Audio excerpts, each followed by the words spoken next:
There's an indigenous story about how humans came to be on this earth that I like to think about. It goes something like this.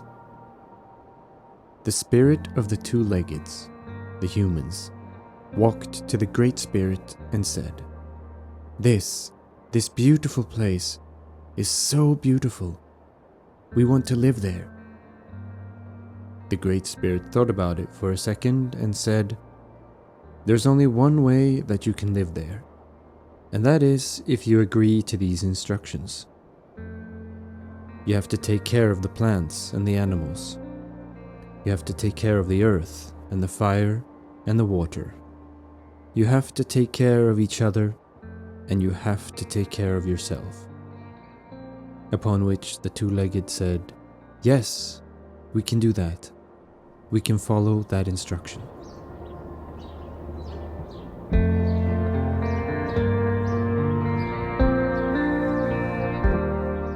I like this story a lot.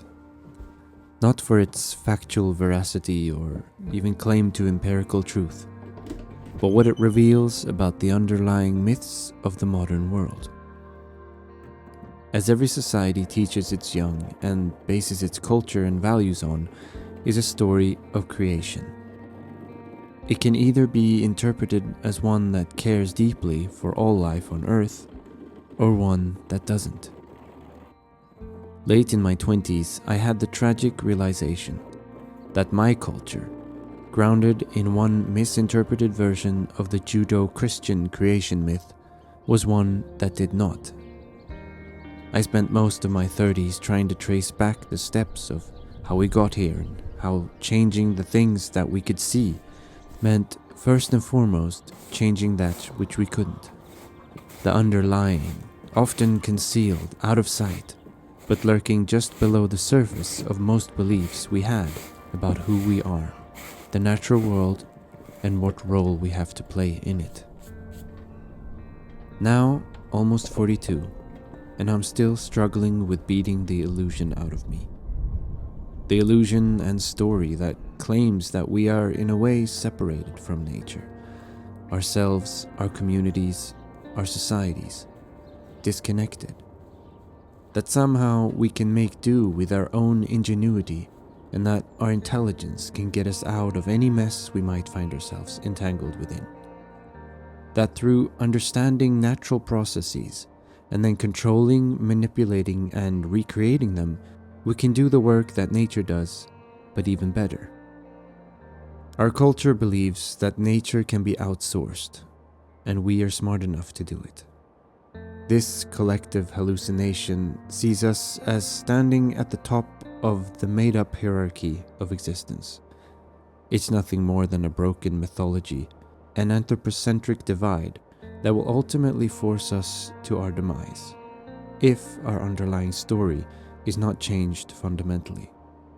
This is why I like the indigenous creation story, because it points us in another direction, one that I at least find more honorable and fulfilling to strive towards.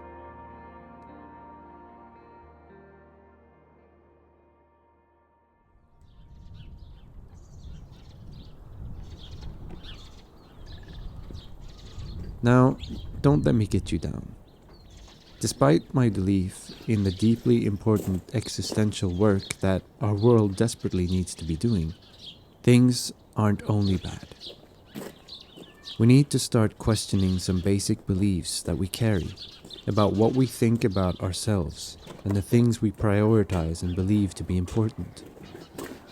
And all the while these thoughts are going on in the back of my head, the farm work continues.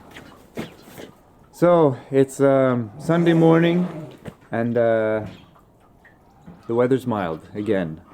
Yesterday we got a few centimeters of snow, so everything was white and covered, and temperature rose, so now, it's the ice underneath the snow is coming back. So I have ice all over the farm here and on the driveways in and out, so makes it a little bit challenging, but I do have the new tires on the tractor, so I do have new rubber, and it grips a lot better than the old rubber, definitely. So I do make it up and down the hills, but barely.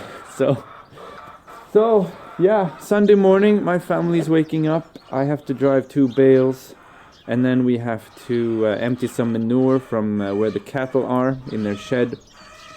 I've made a batter of a waffle batter for the family. So when they get up, they just have to like open the waffle iron or plug it in and make waffles, and they're set to go. I'm gonna get working here, get some stuff done, because it is Sunday, and there's probably a reason why there's one day of the week that you should be resting, but I'm not going to use all that day today, but maybe just the second part of the day, we'll see. But yeah, the steers, we're gonna empty some manure there, because their straw bed is like, it's a little bit saturated. It's got too much moisture, too much water after all the snow and the melting and everything that's been going on. At least the part that's under under the sky, where there's no roof, is a little bit too wet, so it doesn't absorb any of their of their droppings, what they leave, their manure.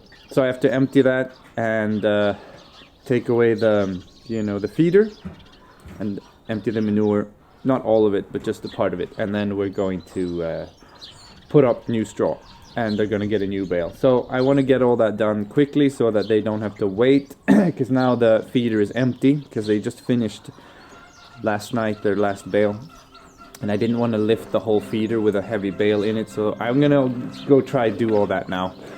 And yeah, but first I have to find my tractor keys, which I have misplaced. Kind of an important thing. What could those be?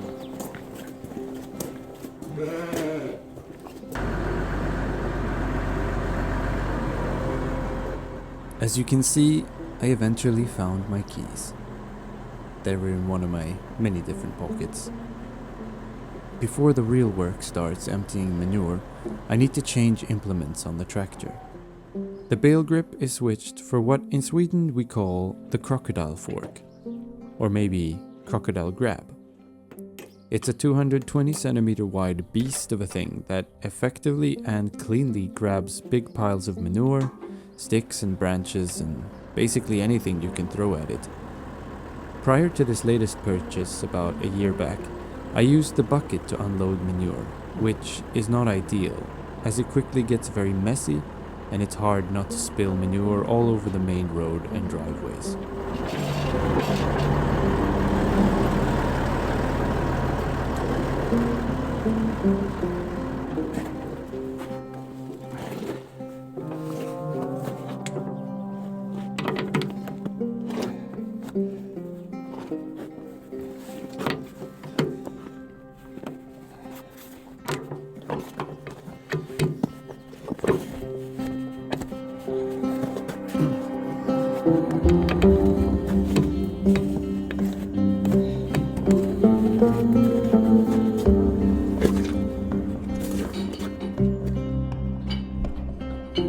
At the rear, I mount a rod that will lift the cattle feeder out of the way so I can get to the manure.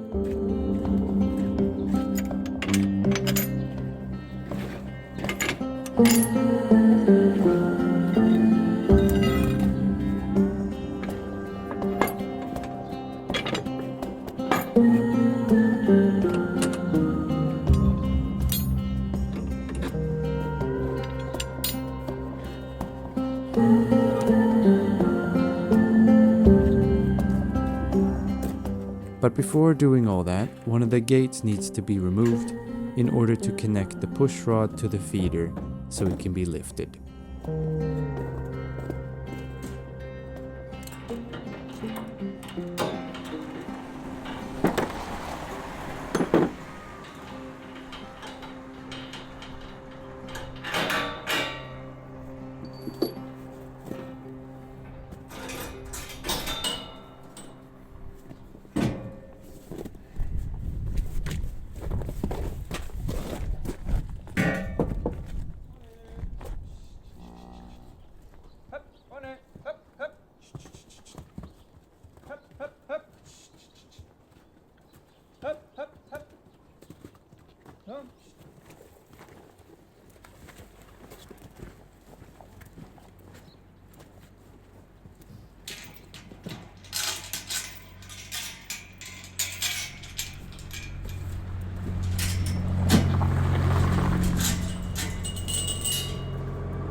As I attempted to lift the feeder, part of the support legs it stands on got loose from the rod it fits into on the feeder.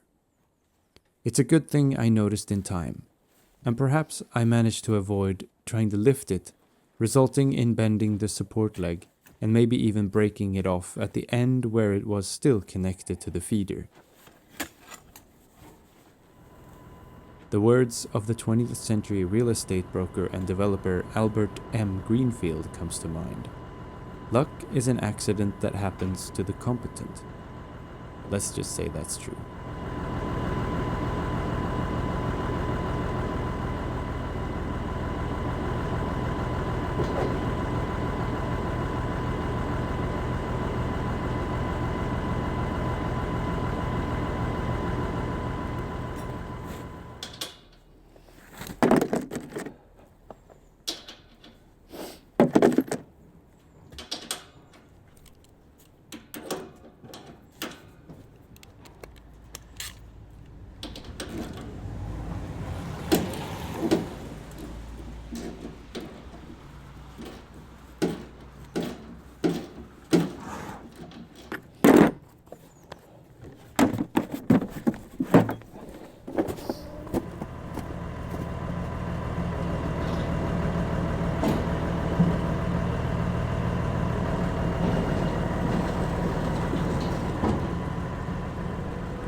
And so, finally, the real work begins.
ibland vissa år, som mest har jag haft 15 här på gården. Ja. Och det var väldigt trångt.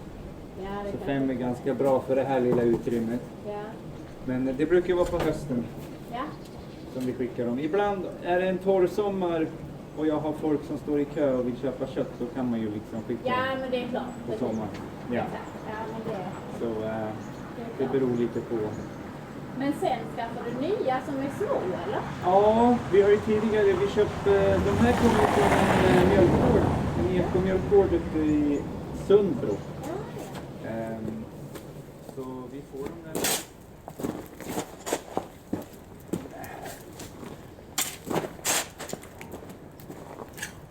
So, it's looking good. I've done what I basically needed to do. Now I just need to sort of tidy up a little bit. What I'm gonna do is I'm going to take a little bit of the top level of this the straw bed here and a little bit here, so that it's not such a big difference between the old straw bed and the new one. That'll start building up. So I'll just scrape that and a little bit on the edge here. I think I'm good. I've done a lot now. I'm really happy. I've worked for maybe an hour and a half, 2 hours in total, so yeah, pretty efficient. And I just saw a really big mouse. Yeah, but yeah, get that done and then put the feeder back and all the gates, lean them up again, and then drive in a bale for them. Straw bale and of course, you know, some silage, and they'll be really happy. I think they went into the woods now. They probably, hopefully they're coming back, and they're expecting this to be done, so should get busy.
So, boy, that took a while, but I'm done now. It's 20 to 2, and oh, I'm happy. I feel really content right now. New straw, the old bedding is gone, starting to compost, and yeah, they're eating. It's gonna be a lot of rain coming this week, and we have mild weather, so it's really good to get the straw bed ready for those conditions so that it can, you know, absorb as much moisture as possible and don't not get so sloppy.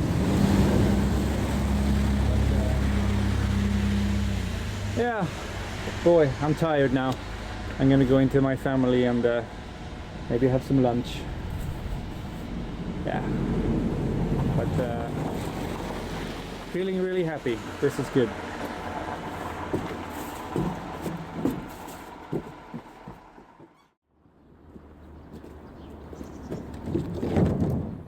Another day, and we're still driving on ice. In a few days, the temperatures will rise above freezing, melting much of the last snow and some of the ice. Until then, though, I'm glad I have the new tires on the tractor, helping me get a good grip even on the slippery surfaces.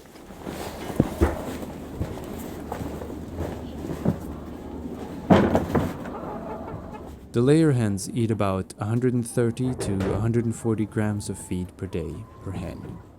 That makes about 27 kilos of daily feed.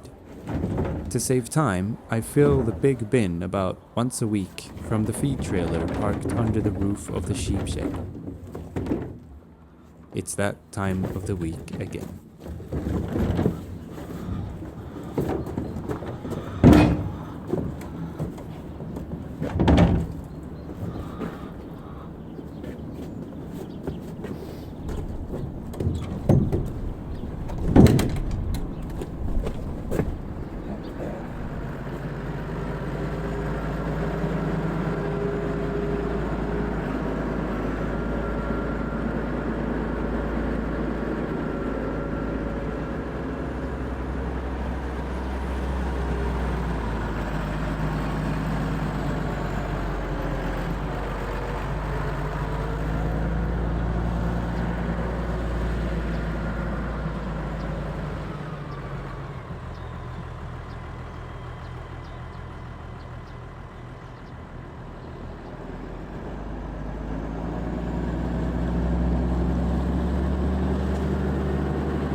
There's a short text written by the now 92-year-old American author of deep ecology, Buddhist scholar and environmental activist Joanna Macy that I like to read.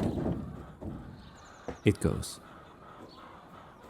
We are in a space without a map. With the likelihood of economic collapse and climate catastrophe looming, it feels like we are on shifting ground, where old habits and old scenarios no longer apply. In Tibetan Buddhism, such a space or gap between known worlds is called a bardo. It's a frightening place, but also one of potential transformation. As you enter the bardo, there facing you is the Buddha Akshoyaba. His element is water. He's holding a mirror, for his gift is mirror wisdom, reflecting everything just as it is. The teachings of Akshobaya's mirror is this: do not look away, do not avert your gaze, do not turn aside. This teaching clearly calls for radical attention and total acceptance. When I find myself struggling to find hope and optimism in this seemingly darkening chapter of human existence, I think about this text. It's been said that life is only difficult for those who pick and choose, meaning we need to embrace the whole wide array of experiences life gives us, and love each moment of them without discrimination. We cannot only choose the sweetness and avoid the bitter. We can never fully experience freedom, love, or happiness if at the same time suffering cannot also find home within our hearts. A cloudy day is no match for a sunny disposition, meaning that by shedding light on the parts of ourselves and our lives that we've been habituated into ignoring and avoiding, by not looking away, we can become more free from the fear, anxiety, and ultimately suffering that so often rules our behaviors from behind the veil of our unconscious. But it's hard, since our culture is so great at feeding us distractions and short-lived pleasures, and we are so good at saying yes. But life is so much more. The river of truth is like a mirror, where the falsehoods commits its own suicide. And the truth is that by keeping the hallucination going of our higher standing above the natural and non-human world, we are the ones committing our own suicide. It's not man who is our greatest enemy, but the ignorance and greed that clouds their minds and judgments. We are but one point of view, one perspective, whose culture desperately needs to be realigned with the natural world that we not only inhabit, but whose elements we consist of. We need to reflect our love for living and having the good fortune of being graced with this beautiful planet in our new policies that help generate new lifestyles and eliminate the throwaway culture. It's a politics of love, perhaps, a brand new way of how we can come to think of ourselves, not as dominions over, but more like the two leggeds, whose gift it was to wake up every day to a world they desired more than anything, a place they could choose to love. As a final thought to you, I invite you to think about your own relationship to nature from the perspective of when you were a child, with the stories that you heard and the actions that you saw. Where is this relationship today? Has there been a shift?